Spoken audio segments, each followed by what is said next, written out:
9 मई केसेز में PTI क़यादत के लिए मुश्किलात मजीद बढ़ गईं। JIT ने रिपोर्ट में दावा किया कि असद उमर, आजम सवाती और दीगर रहनुमाओं ने 9 मई को हंगामा आराई के लिए कारकुनों को उकसाया।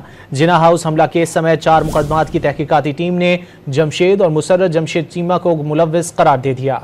9 मई केसेस में PTI क़यादत के लिए मुश्किलात बढ़ गई। 9 मई जलाओ घेराव केस की तफ्तीशी रिपोर्ट में असद उमर, आजम सवाती कसूरवार करार। JIT ने रिपोर्ट लाहौर ATC में पेश कर दी। मुल्ज़िमान पर कारकुनों को 9 मई के लिए उकसाने का इल्जाम आयद किया गया। अदालत ने असद उमर, फवाद चौधरी, आजम सवाती की हाजिरी माफी की दरख्वास्त मंजूर करते हुए उबूरी जमानतों में 14 जनवरी तक तौसी कर दी। जिना हाउस समेत 9 मई के 4 मुकदमात में जमशेद इकबाल चीमा और मुसर्रत चीमा को भी तफ्तीशी रिपोर्ट में कसूरवार करार दिया गया। अदालत ने हतमी रिपोर्ट पेश करने की हिदायत करते हुए 7 जनवरी तक जमानतों में तौसी कर दी। ATC फैसलाबाद ने भी 9 मई के मुकदमात में ही साहबजादा हामिद रजा समेत 160 कारकुनान पर फर्द जुर्म आयद कर दी। शिबली फराज, उमर अयूब और जरताज गुल समेत दीगर क़यादत की हाजिरी से इस्तिस्ना की दरख्वास्त मंजूर कर ली गई। बानी PTI की बहनों अलीमा और उज़मा खान की जिना हाउस जलाओ घेराव समेत दीगर मुकदमात में जमानतों में 18 जनवरी तक तौसी हो गई। बानी PTI और बुशरा बीबी के खिलाफ जाली रसीद के केस में जमानत पर आज भी फैसला न हो सका।